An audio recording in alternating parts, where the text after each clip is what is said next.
Good morning po sa ating lahat. Sino po dito ang nakakaalam o gumagamit ng artificial intelligence? Pwede po ba kayong magtaas ng kamay? AI, artificial intelligence. Ayan, merong mga tao na nagre-raise ng kanilang mga kamay.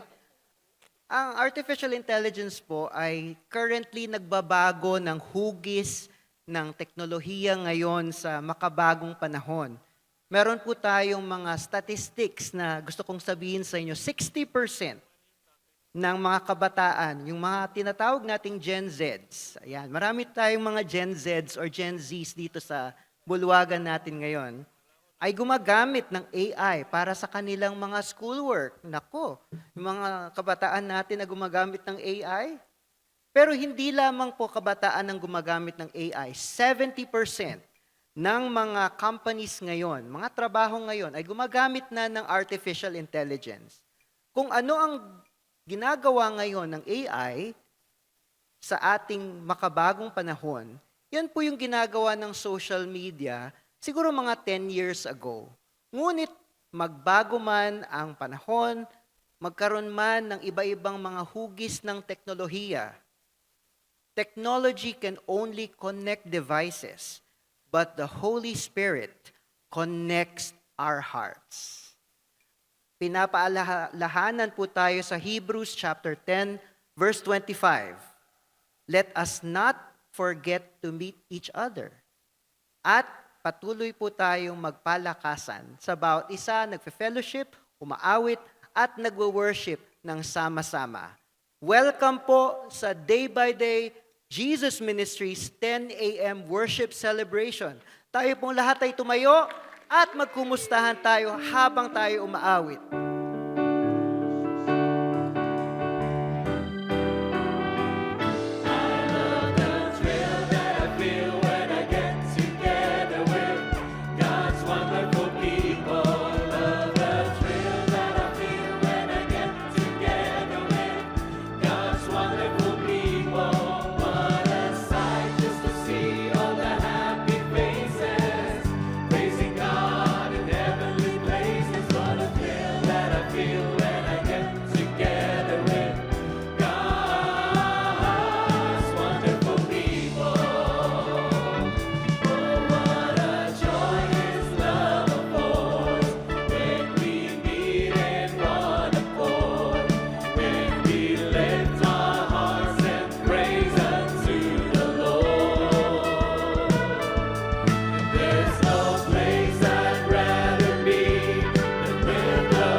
Maraming salamat po, Panginoon, dahil kayo ay naririto.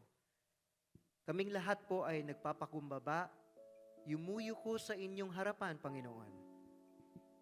Amin pong sinasambit ang iyong mga pagpupuri at pagsamba Samahan niyo nga po kami, Panginoon, sa oras na ito.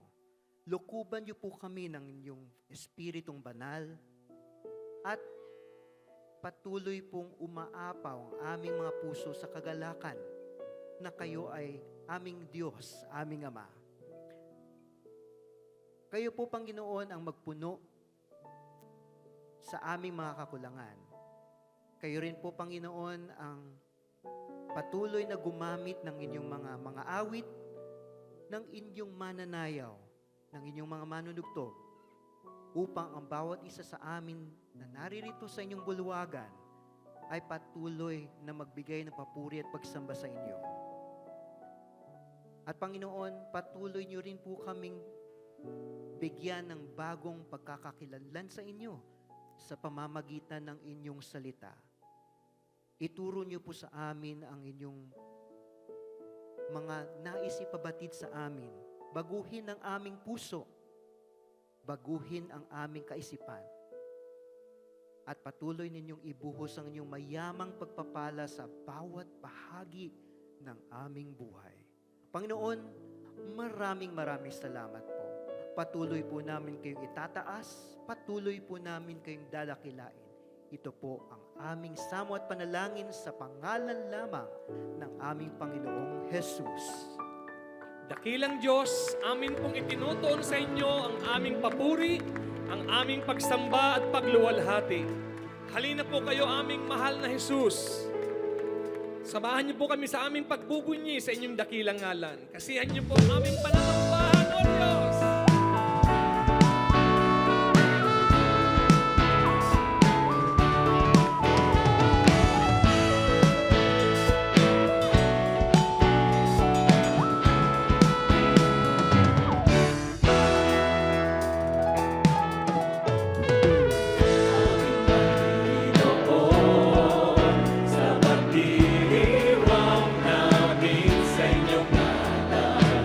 Sa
Diyos. Tuloy-tuloy po ang aming pag-awit sa inyo, Panginoon. Anumang oras, anumang panahon, anumang sitwasyon, Panginoon. Bilang pagpapahayag ng aming pagmamahal sa inyo. Dakila ka, O Diyos. Kaya po kami nagkakatipon sa iisang layunin. Dakilain ka, luwalhatiin ka, at sambahin, O Diyos. Sa mga oras pong ito, nais po namin ipahayag sa pamamagitan ng aming mga awit, ang aming pagmamahal sa inyo, Panginoon. Mahal ka namin, O Diyos, kaya po kami nagpapagamit at sumasamba sa inyo. Namnamin niyo po ang mga papuri ng inyong mga anak galing sa aming mga puso, bumubukal at namumutawi sa aming mga labi. Sambahin po kayo sa lugar na ito.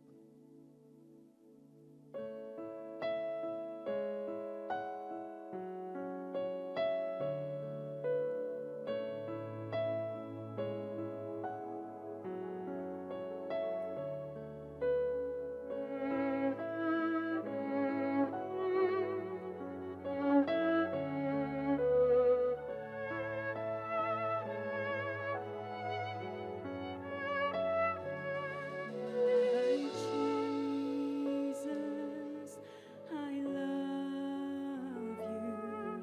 I know you are mine. For you, all the follies of sin I resign. My gracious Redeemer, my Savior are you. If ever I loved you, my Jesus, 'tis now.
pagluwalhati sa tanging pangalan lamang ng aming Panginoong Hesus.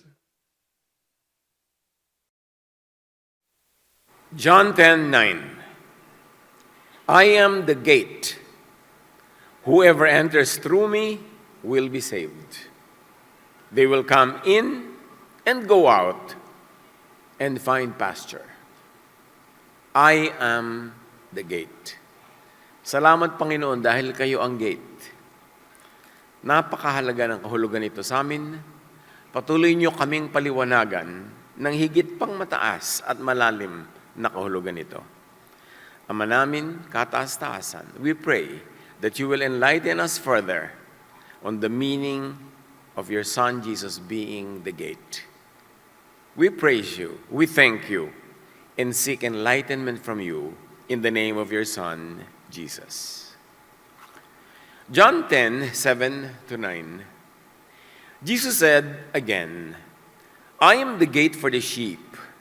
All who have come before me are thieves and robbers, but the sheep have not listened to them. I am the gate. Whoever enters through me will be saved. They will come in and go out and find pasture. The immediate context of this saying of Jesus is John chapters 9-10. Katatapos lang pagalingin ni Jesus ang lalaking ipinanganak na bulag. Pero imbes na magalak, ang religious leaders ay nagtanong, pinressure siya, ininsulto, at pagkatapos pinalayas. Kasi ayaw nilang i-recognize that the work is done by the Father, God Himself, through Jesus. Kaya pag nagsalita si Jesus tungkol sa sheep, sa gate, sa magnanakaw, tulisan, at shepherd, hindi ito random na kwento tungkol sa farm life. This is a response to a religious crisis. Who truly opens the way to God, to safety, to freedom? Si Jesus ba o sila? And who merely controls the doorway? Sino ang tunay na daanan at sino ang nakabaralang, harang at pumipigil lang? Ang bulag na pinagaling ni Jesus ay pinalayas ng system. He was thrown out of the synagogue, pero hindi siya napalabas sa bakuran ng Diyos. Pinalabas lang siya ng religious leaders sa kanilang poder, itinakwil dahil kumikilala kay Jesus. Pero hindi naman nila nailayo sa Diyos. The true gate was not the council, not the synagogue, not the gatekeepers. The true gate was Jesus.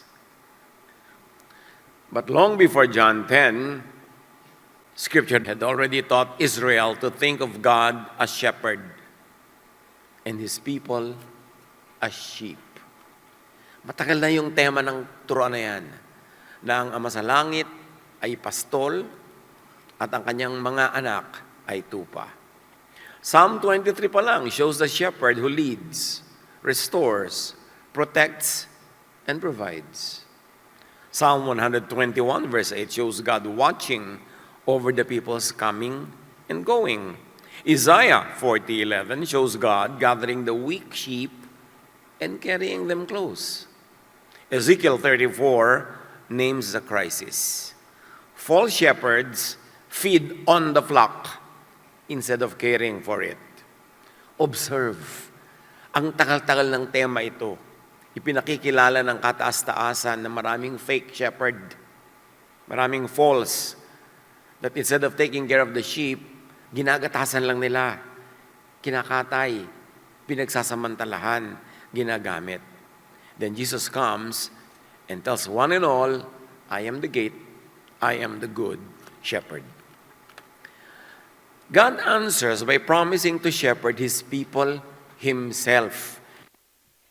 Ano pa nga naman ang nalalabing gawin kung napakaraming nagtaksil sa gawain, napakaraming nagpanggap na mga pastol, pagkatapos kinakawawa lang ang tupa, so talagang ipinangako ng Ama na siya mismo, and as we will see, through the Son, will be the shepherd of God's people. So when Jesus says, I am the gate, He stands inside the whole promise. Yun ang konteksto nun, yung promise na yon ng Ama. denouncing all who have come before him. Napakabigat ng binitawan ni Jesus sa salita. Sabi niya, all who have come before me are thieves, are robbers. Lahat ng nauna sa akin na yan, mga magnanakaw. Sabi ganun. Mga nandaya. In Jesus, God's protection, access, and shepherding and care are now personally present. Hindi na pangako lang, tinupad na. Dumating si Jesus para bigyang katuparan ang kalayaan, ang pag-aalaga sa mga anak ng Diyos. What are false gates? Marami. Kasali na ang fear, guilt, group control, religious performance, human approval, and leaders who sound protective while progressively possessing the sheep. Yan yung mga false gates.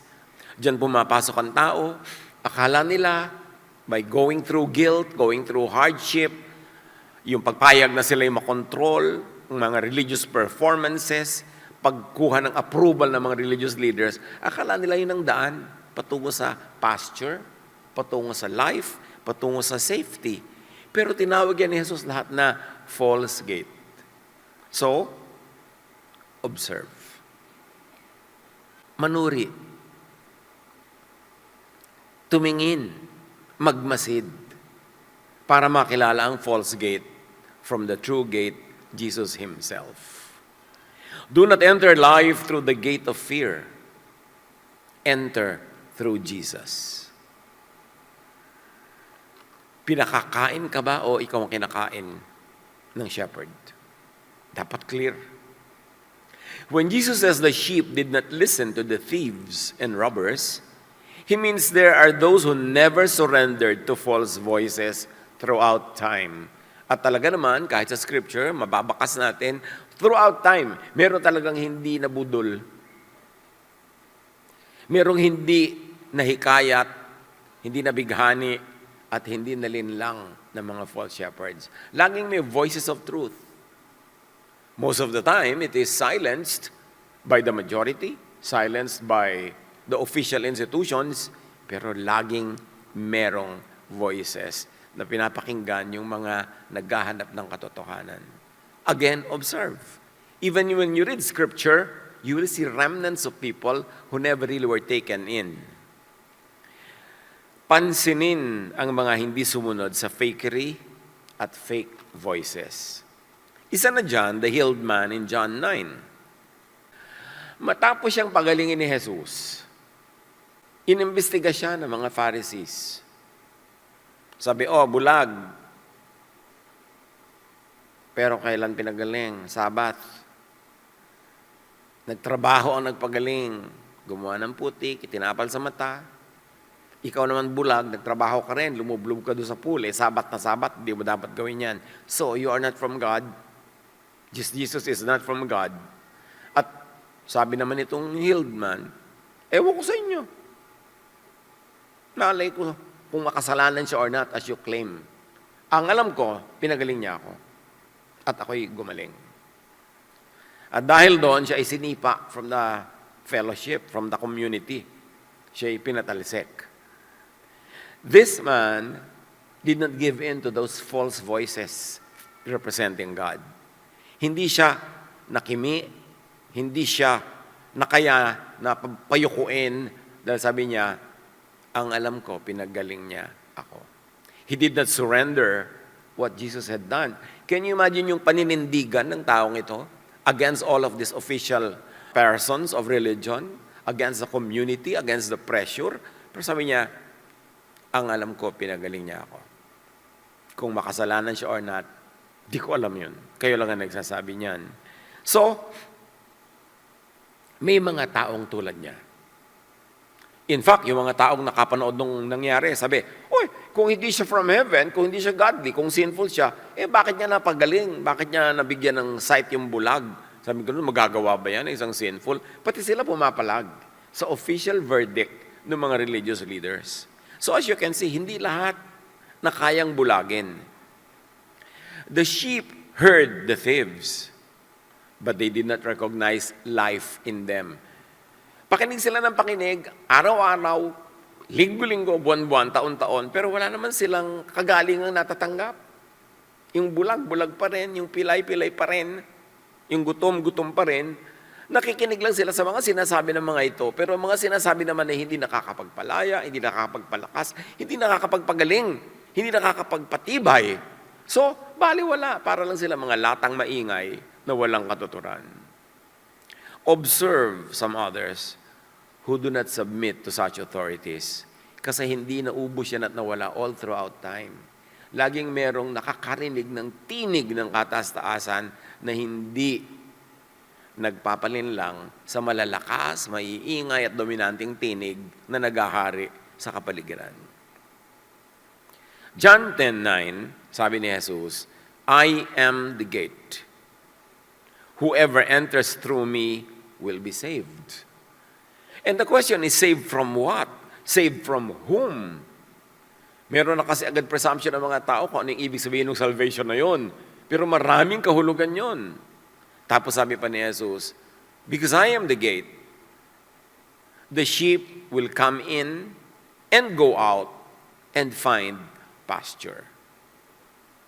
In this context, Jesus keeps the sheep safe from whatever devours life, false access, false shepherds, wolves in disguise, spiritual captivity, and religion with control but no pasture. Makahulugan kasi yung gate. Pwedeng pangsara, pwedeng pangbukas. Saan isinasara yung gate? Isinasara sa mga dangers to the sheep. Pero binubuksan yung gate para yung sheep lumabas pag nais pumunta sa mga streams of water, pag nais kumain sa mga damuhan, pag nais magpahinga sa green pastures, hindi nakalock yung gate. Hindi sinasabi ng gate na dito lang kayo sa loob, walang lalabas. Dito lang kayo kakain, bawal kumain sa labas. Dito lang kayo makikinig, hindi dapat makinig sa iba. Yung gate na si Jesus, bukas siya at sara sa tamang oras. Jesus does not say, I am the wall or I am the fence. He says, I am the gate. Because a wall blocks, a fence separates, and that is not the work of Jesus. Trabaho yun ng Pharisees. So identify and avoid walls and fences with no open gate. One way lang, papasok. Bawal lumabas unless sipain ka palabas tulad ng ginawa dun sa taong nagkaroon ng pagtingin, nagkaroon ng sight dahil naniwala kay Jesus, o sinipa palabas. Doon ka lang makakalabas pag sinipa ka. A gate knows when to close against danger and when to open toward pasture, nourishment, refreshment. Jesus is both entrance into safety and the way out toward life. Mahalaga yun, ha? Mahalagang image yun na maintindihan natin. Ganon din ang matapat na Jesus communities. May freedom of movement. Hindi bawal lumabas. Hindi bawal kumain sa ibang fields, sa ibang pasture. Hindi bawal makinig, matuto from others. Observe this. This is not hard to see. Maraming mga bakuran, sinasabi nila, bakuran ito ng Diyos, community of God and God's people. Pero parang kulungan. Gustong ko sa kanilang papasukin, inaakit ka, ang dami-daming gimmick para ka dumalo, sumali. Pero pag nandun ka na sa loob, wala nang labasan. Hindi ka na pwedeng kumain sa iba, sa kanila na lang. Mahalagang maunawa yung ibig sabihin ni Jesus sa mga shelter na ito. In ancient sheep enclosures, there is an opening but no solid door. Tulad nitong isang kulungan na ito, protection ng mga hayop. I took this photo myself sa Africa. Mga tinik-tinik, mga siit-siit, para ang mga hayop na kumakain sa mga damuhan sa labas, paggabi, papasok sila dyan para hindi sila mapuntahan ng mga leod, mga kung ano-anong mga sisila, kakain sa kanila. Pero walang pinto. Meron lang pintuan. Remember, ang pintuan yung opening. Pinto, yung pansara sa opening. Ganyan lang. Because the shepherd lay across the entrance, tulad nitong inimagine natin na ginagawa ni Jesus. Doon sa bukas na pintuan, siya ang pinto na pangsara. Bakit minamabuti niya siya ang pinto na pangsara? Para siya rin ang pangbukas. At siyang nakakapag-decide kung ano makakabuti sa sheep, isara o ibukas. Isasara pag may danger sa labas, pero ibubukas pag-ibig ng mga sheep at safe naman na lumabas. Para manginain, para uminom, para magpasuroy-suroy, masyal-masyal, maglibangan, magkwento ang mga sheep outside of the bakod. Yun ang tunay na community ni Jesus. Hindi ka kinukulong, hindi ka sinosolo. Merong freedom to find pasture. Now, kay Jesus as the gate, his body became the gate. Nothing enters without crossing him kasi siya ay protector. But nothing leaves without passing through him. Siya yung liberator. At nandun siya, hindi para kapigiling lumabas, kundi para makatiyak niyang bubukas pag gusto mong bumukas. Kasi kung ibang tatayo doon, kukulungin ka na, hindi ka na papalabasin. This is the difference between a true Jesus community and a Pharisaic community. Sa true Jesus community, Jesus is the gate that opens and closes kung anong dinedemand ng ikabubuti ng sheep. The gate stops what destroys and releases what needs pasture. Jesus is not only security, he is freedom as well. Matthew 7:15, watch out for false prophets who come in sheep's clothing, but are inwardly wolves. Ano yung mga wolves na yan? Ano kanilang intensyon? Solohin para kainin ang sheep. The danger is not always obvious. Mabuti pa yung wolf outside. It is threatening and alam mo danger yon. Pero ang dangerous yung wolf inside. That is worse. And what is worst? A false shepherd that is most dangerous because the sheep trust him. Bakit inihalin tulad ng mga tao sa sheep? Kasi ang mga sheep mapagtiwala, masunurin, sunod-sunuran, at tingnan ninyo, mga kapatid, ganon din ang humanity.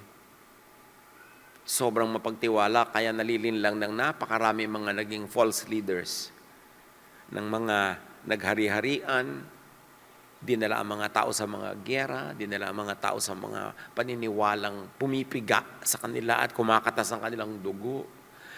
Sumasali sila at umaanib sa mga grupo na kinakatas ang kanilang pera, inuubos ang kanilang lakas, ine-exploit sila, at sunod pa rin ang sunod. Kasi nga parang sheep. Akala natin matatalinong tao. Tingnan ninyo kung gaano kadaling mauto ang mga tao. Kung gaano kadaling sumunod sa mga charming and charismatic leaders, no matter kung saan sila dinadala. Kaya sabi ni Jesus, these are my sheep, but I am the shepherd, and I am the gate. Yan ang kailangang mangyari. Ako yung gate. Kasi kawawa yung sheep pag iba ang gate. False shepherds may speak of safety and salvation. But instead of leading sheep to pasture, slowly lead them towards slaughter. Kaya sa ating inimagine na illustration, yung mga sheep sumusunod sa akala nila ay shepherd. Sumusunod ka. Akala mo sheep, ang pangako green pasture, quiet water, grace, acceptance, love, peace. Pero sa harap pala, wolf. At malalaman mo kung kailan huli na, dinadala ka pala sa katayan, judgment, more laws, rejection, unlove, and guilt. Gaano karami ang napasunod sa ganitong uri ng false shepherd? Napagsamantalahan lang. Na-exploit lang. Inapi, kinawawa, pinagilty, pinalungkot, tinanggalan ng life, inagawan ng love life, inagawan ng life, at pasensya ka sa buhay mo. Kaya sabi nila, the sheep may spend its whole life fearing the wolf only to be eaten by the false shepherd. Ang lungkot naman. So, observe. Manuri, magmatyag. In Jesus' setting, some religious authorities carried the law, controlled access, defined belonging, and decided on sipaan. Nasa kanila lahat yung authority. At kitang-kita natin ginawa nila yun doon sa man born blind na pinalaya ni Jesus. Tapos itinakwil nila. The danger was that stewardship of holiness could become control over the wounded. Diyan tayo maging mapagmatsyag, mga kapatid. Kasi yung religiosity and religious leadership and spiritual leadership could so very easily become control, ownership. Jesus exposed many religious systems as burden factory. Yan ang mga ibinunyag ni Jesus. As if hindi pa obvious yun, kailangan pa niya sabihin, kaya siya itinakwil ng mga religious leaders. Kasi nabibisto ang mga trabaho nila.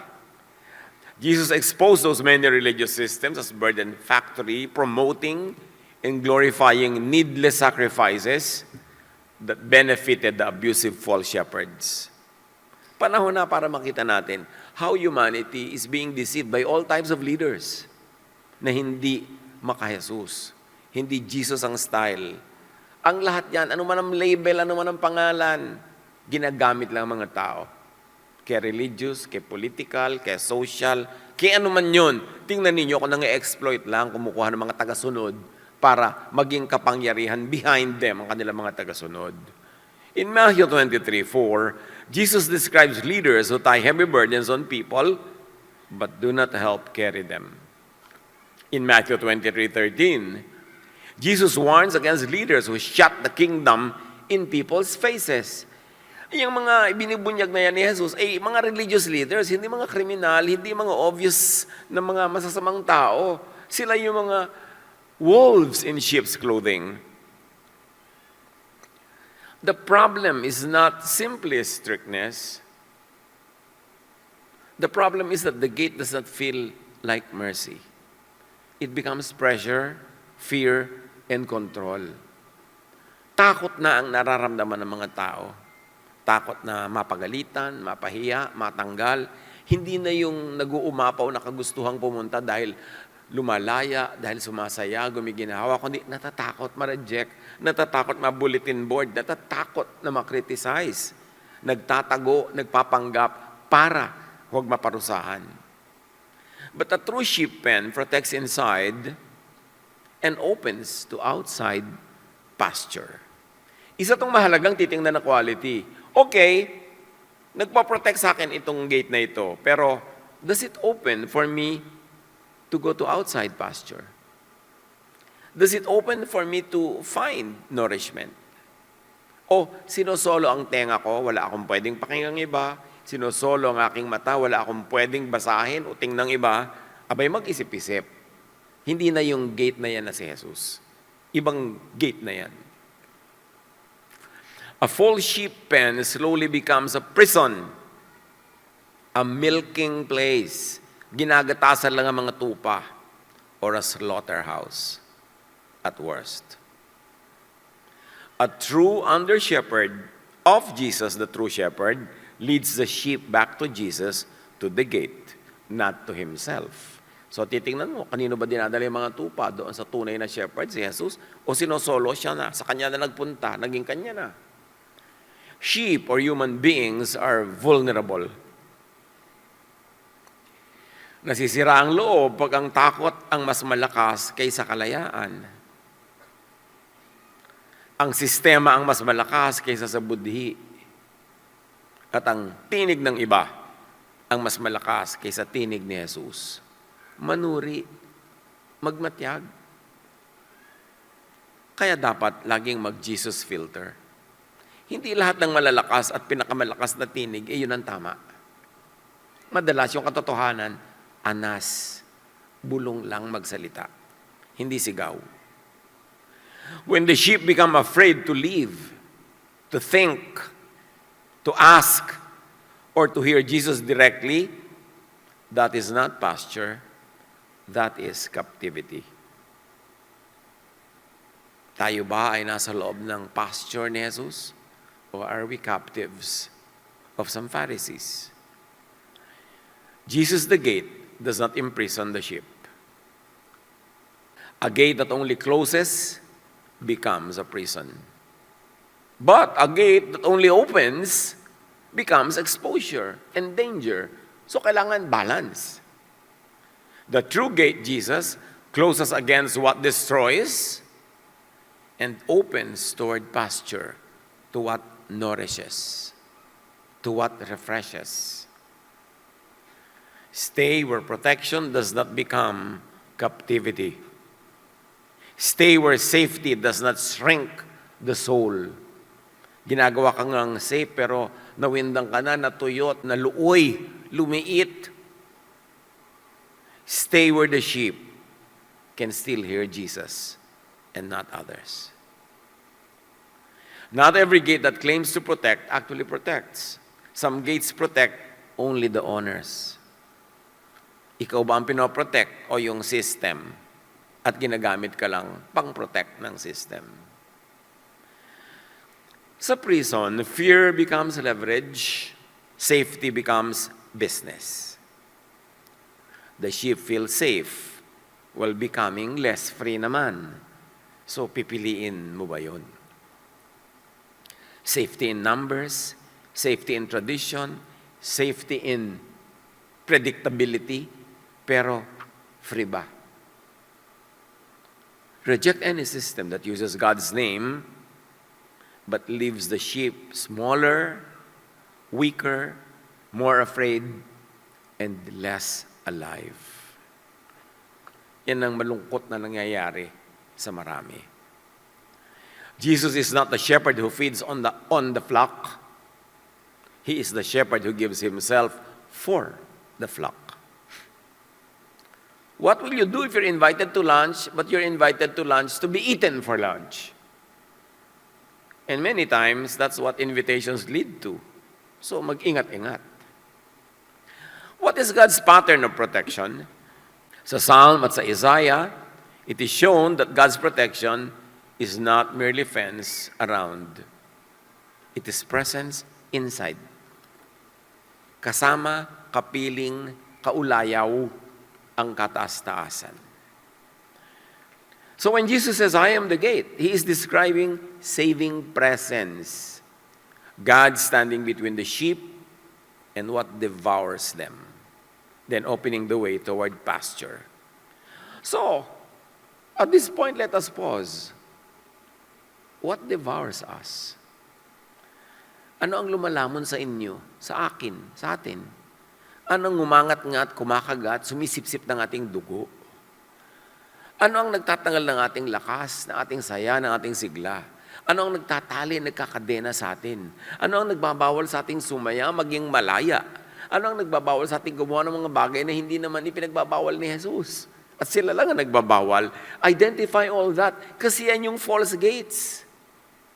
Nangangako ng protection. Pagkatapos yung pala, sasarilinin ka lang. Kahit nga sa pag-aasawa, naku, ang tinatanggap ko mga tanong sa Facebook. Mga pagsisisi, nakapag-asawa pa, nakulong lang tuloy. Dinomina na nung asawa. Pati ba naman kung gaano karaming bawang ang ilalagay sa ginisa, talagang idinidik ka nung asawa at malaking gera mondial pag hindi siya nasunod. Ito namang isa, takot na takot sa malaking away. So, bakit yung asawa mo hindi takot sa away? Ikaw lang ang takot, kaya tuloy sunod ka ng sunod. Kasi, pinamihasa mo. Kinontrol ka na ng kinontrol. Marriage is partnership, hindi yan lordship over the other. In love, you are both captives of each other. Nobody is really a victorious captor of the other. Ganon dapat ang partnership, ganon ang pag-asawa, at ganon ang pananampalataya. Hindi kami ini-invite, tapos pag na-invite ka na, kulong ka na.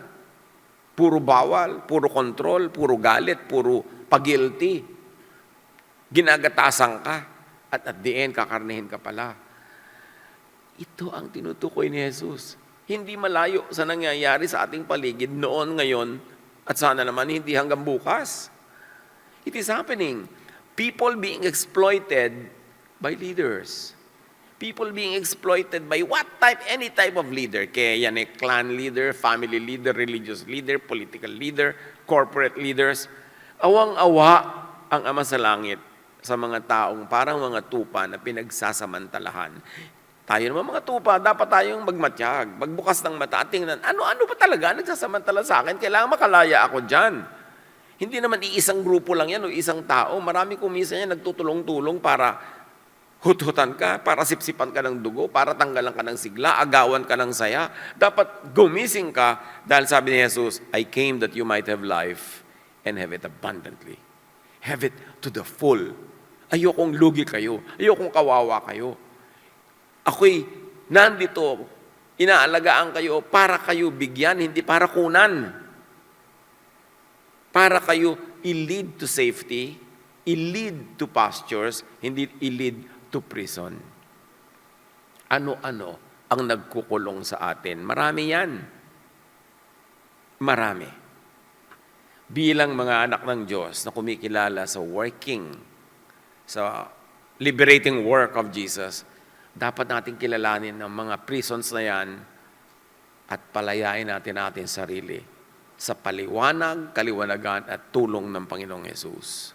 Hindi ka nilikha ng Diyos at hindi ibinigay ni Jesus ang kanyang buhay sa iyo para ka lang alipinin, kawawain at ikulong ng iba. Sino man yun? We all stand before God as children of God. John 10:10, Jesus says, the thief comes only to steal and kill and destroy. Jesus comes that the sheep may have life to the full. Identify who steals from you continuously, non-stop. Identify who kills and destroys your joy, your happiness, your pleasure, your rest, and set yourself free. As Jesus wants you free, as Jesus wants you well. The thief does the opposite of the gate.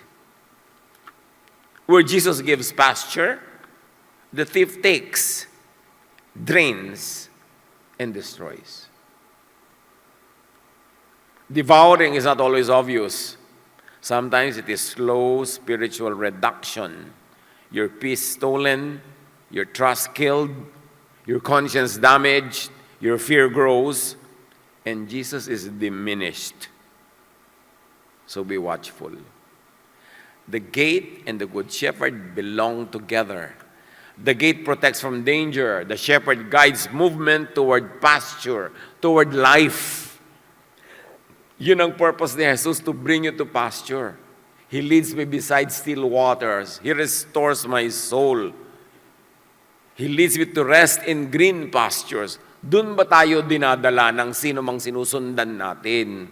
Manuri, kumawala, kung hindi yun ang nangyayari. Safety without pasture becomes confinement. Freedom without protection becomes danger. So again, balance ang mahalaga. Guidance without Jesus becomes control. Follow the shepherd who guards, guides, and sets free. Pasulitin natin ang pagsasakatawang tao ni Jesus at ang pagbibigay niya ng buhay para sa atin. Kailangan, we claim that destiny. We claim that life that is full, vibrant, alive, loving, and loved. A Jesus-shaped community does not make fear the fence, nor leaders the gate. Kilalanin kung talagang Jesus community yan, dapat hindi takot at pananakot ang bakod na nagkukulong sa mga tao. The wounded are not shamed in a true Jesus community. The vulnerable are protected, not exploited. The questioning, the curious are not immediately treated as enemies and silenced. Leaders help the sheep hear Jesus rather than merely obey the enclosure. Mag-isip-isip tayo mga kapatid kung anong ginagawa sa atin ng ating mga affiliations, mga memberships, mga activities. Kung tayo'y napupunta sa kalayaan o sa pagkakulong, sa paglago o sa pagliit, pag-urong, sa ligaya o sa lungkot. Leadership help the sheep hear Jesus and hear Jesus more and more. So Jesus says, I am the gate. He protects without imprisoning. Mahalaga yung balance na yun. Life is entered through relationship with Him. So enter the Jesus gate. Avoid systems that use fear and shaming. Build communities where the vulnerable are safe and free because Jesus is the gate. Turuan niyo po kami, Ama, na lalo pang maunawa, malalim, mataas, malawak ang kahulugan that Jesus is our gate. Teach us to identify only fences, only prisons. Teach us to value the freedom that Jesus gives us, that Jesus gave His life for, na maging makabuluhan ang mga buhay naming lahat. Pagbulay-bulayan natin mga kapatid, isipin, i-apply sa daily life because Jesus is relevant in eternal and also daily life. Panginoon, kausapin niyo po kaming lahat. Buksan niyo ang aming mata. Ipakita niyo sa amin kung paano pa kami higit na lalaya tungo sa pasture at paano naman kami patuloy na magpapaprotect sa inyong anak na si Jesus as gate. Be with the Lord. Be with the Spirit in silent reflection. Aming kataas-taasang Diyos, maraming salamat sa kaliwanagang nagmumula sa inyo. Kayo ang aming tunay na pastol, ang tunay na gumagabay at nagmamahal sa amin. Nawa maging sensitive kami sa inyong tinig at patuloy kaming maging masunurin sa inyo. Sa aming pagsamba, inaalay namin ang aming mga puso, kalooban at ang aming mga handog. Tanda ng aming pagmamahal sa inyo. Ito ang aming samot dalangin sa pangalan ni Jesus.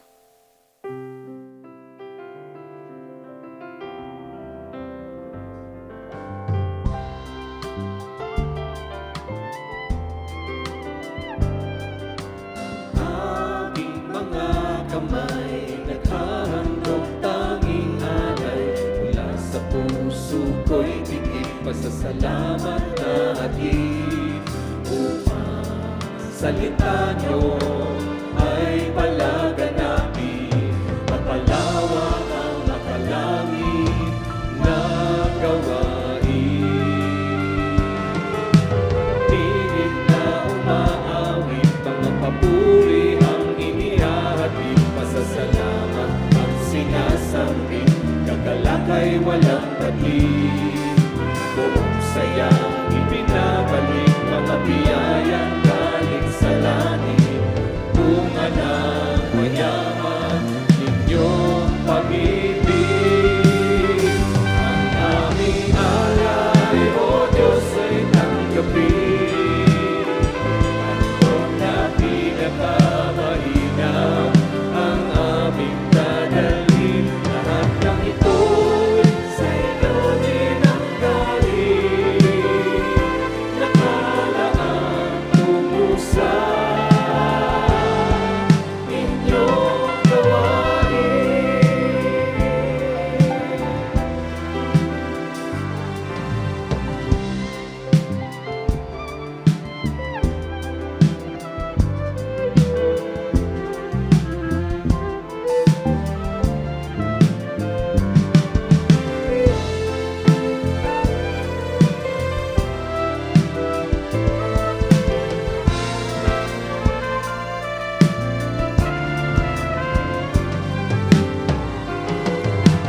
Aking mga kamay naghahandog tanging alay mula sa puso ko'y tingin pasasalamat na hatid upang salita niyo ay palaganapin mapalawak ang makalangit na gawain. Ang tinig na umaawit, mga papuri ang inihahatid, pasasalamat ang sinasambit, kagalakay walang patid. Buong sayang ibinabalik, mga biyayang galing sa langit,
Ang katatapos pong mensahe ni Kuya Ed Lapis ay may pamagat na I am the gate.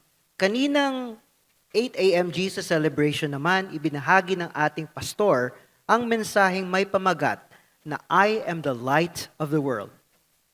Ngayon naman po ay hinihilingan natin na ang mga kapatiran natin na first-time attendees, guests at maging ang ating mga balikbayan ay tumayo upang kayo naman po ay ating makilala. Naggagalak po kami na kayo ay aming nakasama sa umagang ito. Pagkatapos po ng ating pagtitipon ay magkita-kita po tayo sa may lobby, sa labas. Sasamahan po kayo ng ating mga usherettes sa Day by Day Mabuhay Lounge. Tayo po ay magsasama-sama sa Grand Bulwagan ng Panginoon, one Sunday every month. Sa iba pong mga linggo at maging sa iba pang mga araw, tayo po ay inaanyayahang dumalo sa ating mga mini bulwagan worship gatherings. Maaari po tayong kumuha ng kopya ng mga detalye at schedules ng mga mini bulwagan sa ating paglabas. Join our face-to-face adult Bible classes. Once a month, sa second floor ng ating bulwagan ng Panginoon PICC, 8 a.m. at 10 a.m. ang mga oras ng mga klase. Maari po tayong dumalo sa Jesusness series. At meron din po tayong kaliwanagan classes para sa mga interesadong maging bahagi ng ministry at gusto ng mga mas malalalim pang mga leksyon. Meron din po tayong mga peer groups, kagaya ng peer groups para sa mga youth, men, women, at seniors. Ang ating children Bible classes ay 8 a.m., 10 a.m. din ang oras ng mga klase at matatagpuan din sa second floor ng ating bulwagan. Level 1 ay para sa mga edad 4 hanggang 7, level 2 naman para sa 8 hanggang 12, at level 3 naman mula 13 hanggang 16 years old. Mag-register lang po tayo sa ating day-by-day education ministry table sa ating paglabas. Join a day-by-day sambahay, a weekly gathering in a home for small Jesus study and fellowship. Para sa mga detalye, bisitahin ang ating mga sambahay table sa ating lobby. Sumali, join the Kaloob Philippine Music and Dance Ministry. To register, iscan lamang ang QR code na makikita sa Kaloob. Makikita po natin yung standee na yan. Sa paglabas natin, kumuha rin po kayo ng flyer sa usher's table sa ating paglabas. Magkakaroon po tayo ng online paaralan ng buhay sa darating na Sabado, 30th of May, alas 5 ng hapon. Ang pag-aaral na ito ay patungkol sa leadership that works, applying principles across business organizations, churches, and schools. Ang magiging tagapagsalita po dito ay ang ating volunteer worker na si Ate Melody Arieta. Para po sa mga ibang detalye, makipag-ugnayan lang po sa ating kapatid na si Ate Lea Pakiz sa 0917-852-0918 o kay Ate Lloyda Estilore sa 0962-193-3071. Para po sa updated schedules ng ating mga gawain, bisitahin po natin ang ating official day-by-day Facebook page, Day by Day Jesus Ministries. At magkita-kita po tayong muli sa ating Jesus Celebration 7th of June 2026 dito sa Bulwagan ng Panginoon, PICC. Ngayon naman, ang balitang Day by Day.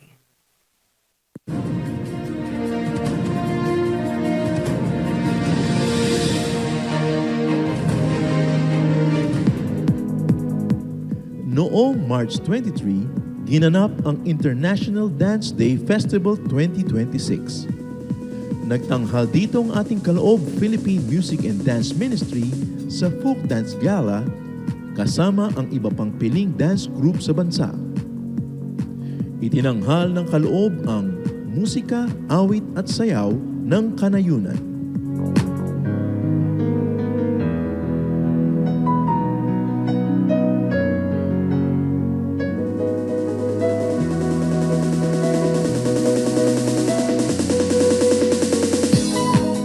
April 25, sa pangunguna ni Pastora Flor Caragay, nagkaroon ng meeting and fellowship ang leaders ng ating sambahay sa Day by Day Center sa Makati.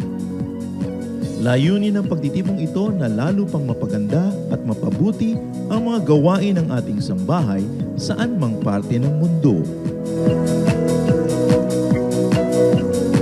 Noong April 26, bilang pagdiriwang ng ikapitong anibersaryo ng ating Day by Day North Caloocan, isang misyon ang ating hatid para sa mga kapatiran doon. Nagkaroon tayo ng libreng medical consultation, ECG, X-ray at blood chemistry test. Meron din tayong serbisyong dental, eye consultation, kasama ang mga libreng eyeglasses at mga gamot. Namahagi din tayo ng mga school supplies, bags, mga tsinelas, kumot at mainit na chicken adobo para sa mga kapatiran. Purihin ang ating mapagmahal na Diyos.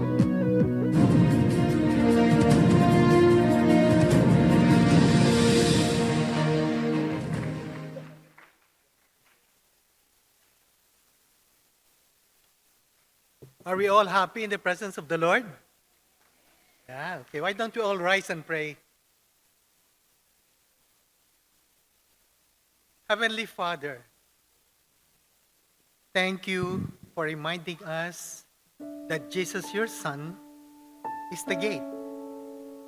And that if we are within the gate, we always have the privilege of being in your presence. To learn, to listen, and to gain wisdom on how to get on with life. We pray, Father, that you will help us to live guided by your words always, guided by your love. Your grace and mercy will always help us move on in our daily lives, particularly in our homes, in our workplace, and in the community that we belong. We surrender to you, Father, the week ahead of us. Quiet our mind, control our emotions and our words. And may this life that you have given us will always give honor and glory to your name. We are always inside the gate. That's what we intend to do in our lives. Holding the hands of Jesus. Secured, always trusting, and have full hope as we move on in life because of your unchanging love amidst life uncertainties. Overcoming the fear of what is ahead of us, but always having hope in our hearts that you will guide us. Because, Father, you promise that you give us life and always give us life to the full. Thank you for this privilege of knowing more about you and always reminding us on how to move on in life. My dear brothers and sisters, the Lord bless us and keep us. The Lord make His face shine upon us and be gracious to us. The Lord turn His face toward us and give us peace. Let us now move on in our life as we leave this place temporarily, full of joy, full of encouragement, full of assurance of our protection.